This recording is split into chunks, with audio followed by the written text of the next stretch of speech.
Hi everyone! Hey. Welcome back to our Live Life on Your Own Terms series. We're actually in Park City, Kentucky right now. We're just outside of Mammoth Cave National Park at the Diamond RV Resort, which is part of Thousand Trails. We've got some pretty cool neighbors here. It's a really great day. It's warm. We had to turn the AC off. Well, we always have to make sure the AC and the fans are off when we're filming. So if we start sweating, I apologize. This is episode 2 of Life on Your Own Terms. And today we're going to talk about gaining financial freedom. What does that mean? And what are the steps that you can take to get there? I'll let Joe sort of rehash the homework assignment that we gave you guys last week and address that before we move into talking about financial freedom. Yeah, so at the end of last week's episode, which I'll link up here, we gave you a homework assignment. And that was to list out all of the things you love to do and all of that. Some of the things you don't like about your life. So for us, that was working for someone else. So in the third column, we had you start writing down some reasons as to why you couldn't live the life that you want. And, I think when we talk to people and they tell us we wish we could do that and we say you can, the number one reason we always get is because we have children. And we completely understand that that is a very valid reason as to, why you might not be able to live out of a motorhome. But one thing we've learned is that if there is something you really want to do, you'll figure out how to get over those types of obstacles and do it. And a perfect example is there are a lot of RVers on the road today with their whole family. They've got multiple kids, dogs, everything. And RV's our size. So, the size of the RV doesn't limit what they can do. And a lot of them road school. They'll do it part-time, so they'll take off entire summers and take their kids around the country or just do it for a semester. But this is something they really wanted to do, so they found a way to do it. We've also met people who are still in the planning phase. And, their kids may be in elementary, junior high or that. And what they've done is they've planned that by the time their children are out of the house and off to college or whatever they happen to be doing, they'll be hitting the road. So they've given themselves a runway of 5 to 10 years, let's say, and said, in these 5 to 10 years, here's what we want to do, here's the plan, and here's how we're going to make it happen. And that's kind of what we did. We planned for about 5 years to get on the road, and it took a lot of work. And we don't have kids, so that was one less obstacle for us to get past. But, it was a lot of planning, and, financial freedom was a big part of it. So the second reason we get is people will say, I can't leave my job. I need my income, I have bills to pay, and everything else. And that kind of dovetails into our discussion today about financial freedom. Financial freedom is the ability to live your life however you want it because you've paid off your debts and you're not a slave to your job anymore. The first step of being financially free is paying off your debt. First and foremost is any unnecessary debt. Car loans or credit cards, those really weigh you down. And in order to be financially free, you need to eliminate that debt from your life so that you're no longer a slave to your job. Because every month those bills come due and you have to pay them. So if those bills are gone, a lot more of that money stays in your pocket and you can put it into savings and eventually live the life you want to live because the money you're earning is going back to you. You're investing in yourself.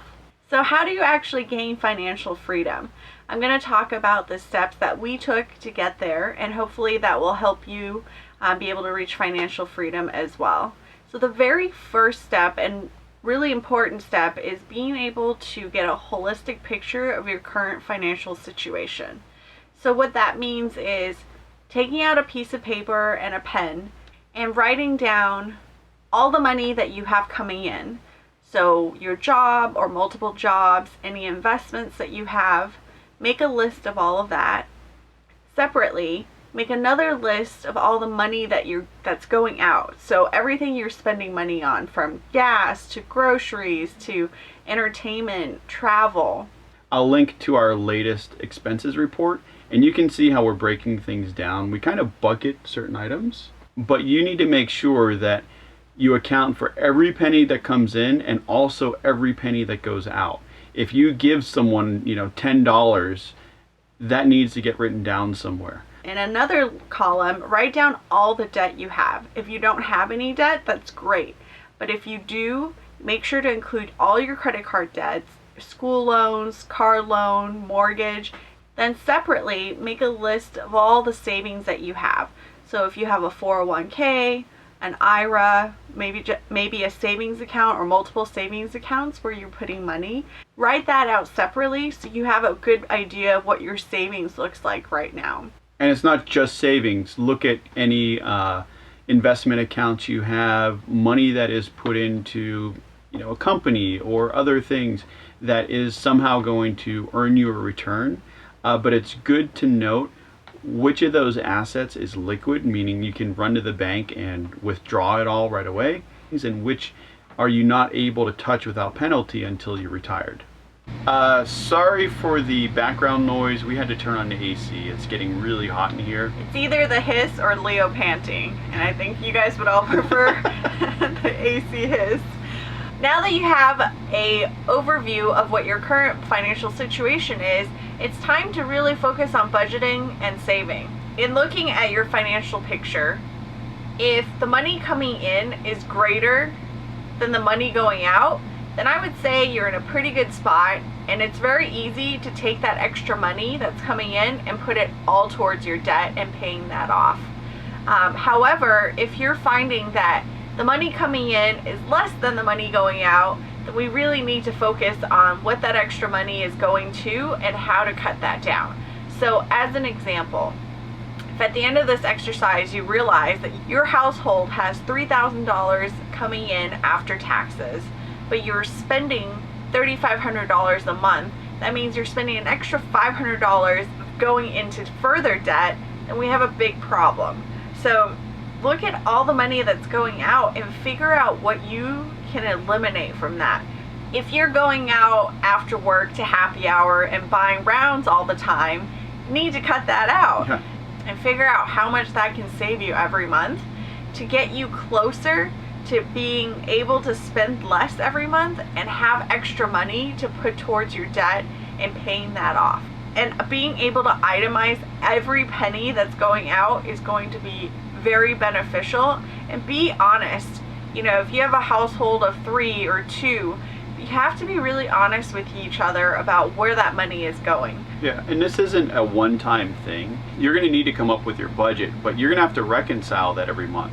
So that means if you're using credit cards, going through your credit card bill and looking at all the money you spent and being able to break that down into different buckets. But if you're spending cash, you better keep a list of where that money is going and how you're spending it. You really need to be able to break those chains from your debt and get free. And there are so many little things and tweaks that you can make in your life to cut down on the amount of money that you're spending, but still be able to enjoy those things. When we evaluated how much money we were spending at restaurants, we realized that we could go out, buy fresh, organic food, make it at home, and still be spending less, so that we were saving more money. You really have to change your frame of mind and be a smart spender. So price checking when you're at the grocery aisle, buying stuff on sale. Don't go out to eat at restaurants, ordering stuff to go instead of dining in. Using Gas Buddy to figure out the cheapest gas price in your area. Taking advantage of early bird specials, or if something's going to go on sale and you don't need it right away, wait to buy it. Certain things are good to buy in bulk and taking advantage of that cost savings. But every little bit counts. And we do go to Starbucks quite a bit, and we have a Starbucks app on our phone where we build points and we get free coffee refills. Those add up. Imagine if you drink a lot of coffee, you might as well make it work for you and start earning points, but making sure that you don't get out of control going to Starbucks all the time. And that works for credit cards as well. So we put everything we buy on a credit card, but we have credit cards that earn us cash back. So at the end of the year, we're getting 2 to 3% back on everything we spent money on. Now, 2 to 3% doesn't sound like a lot, but if you consider a year's worth of spending, that does add up to a nice check that we get, and it's money back in our pockets. And the one thing we do is that we pay that bill in full every month regardless.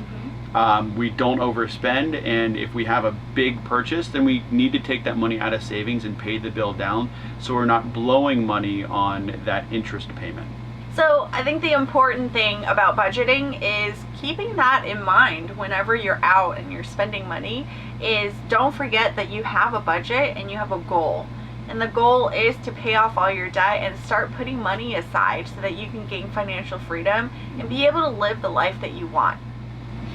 So now that you've got your budget, we can sort of transition into the next step, which is all about paying off your debt.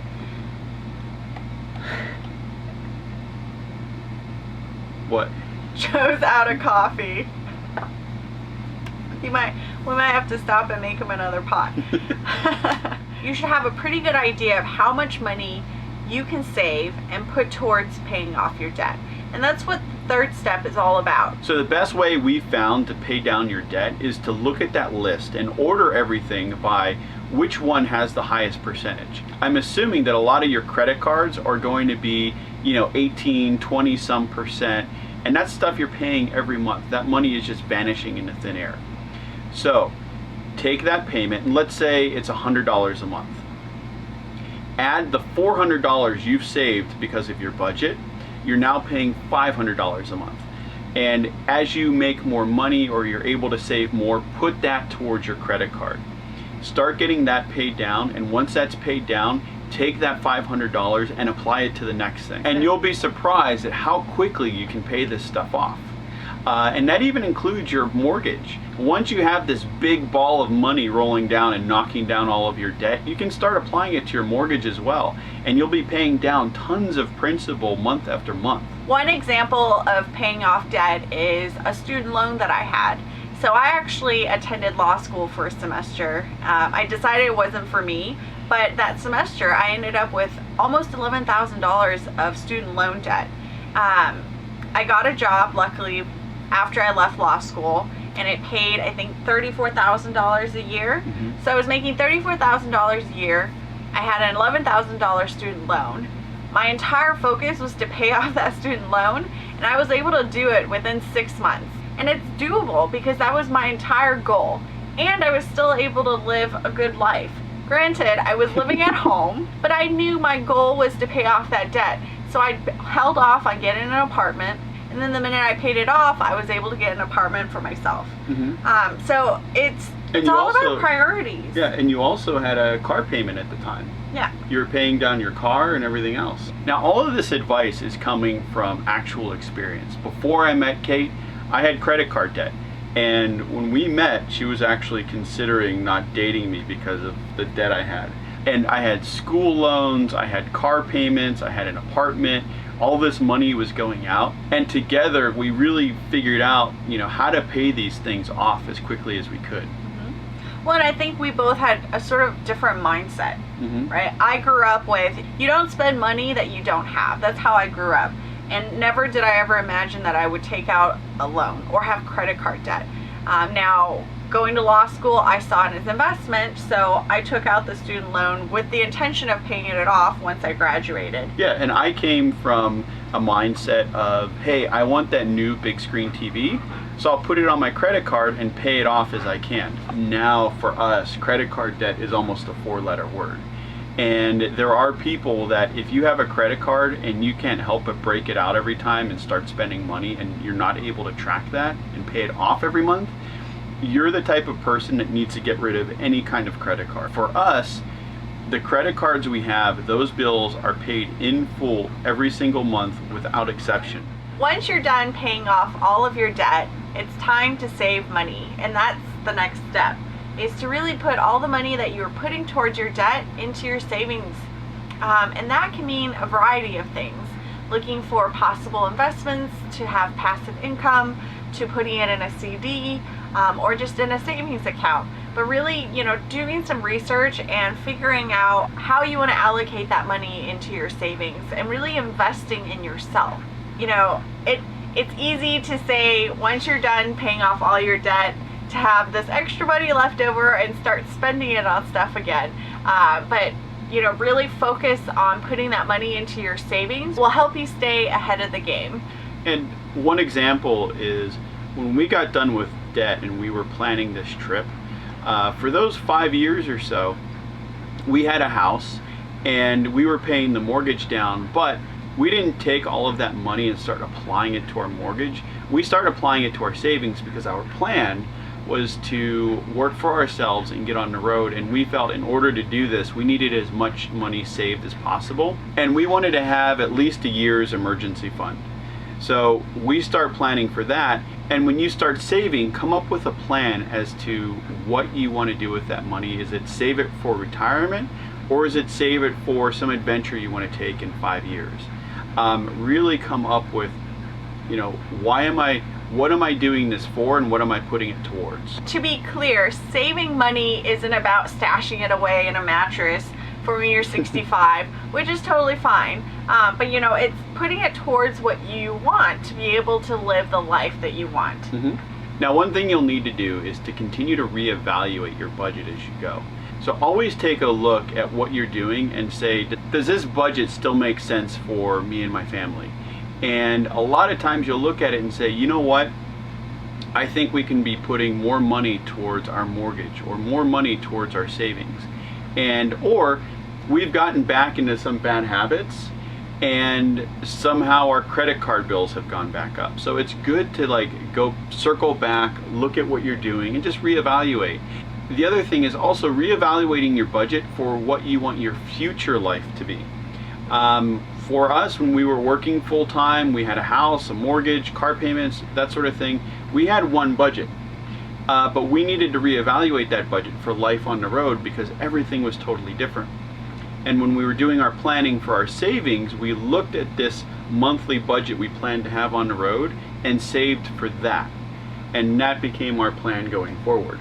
Throughout the 5 years that we were planning for this life, we always made sure we had a fun budget. It wasn't extravagant, but I think it's important to not lose sight of that. Have fun, because that's what this is all about. It's really enjoying your life. Just don't enjoy it to the point where you wake up one day, you open up a credit card bill and realize you owe $50,000. Yeah. Enjoy responsibly. Yeah. So your homework assignment for this week is to start making that list of your total financial picture, all the money you have coming in, all the money you have going out, and really figuring that out, because next week we're going to get into the planning phase. And this kind of takes what we talked about, figuring out the life you want to live, and now you can figure out how long it's going to take you to get there. Thank you guys for watching. We'll see you next week. Bye.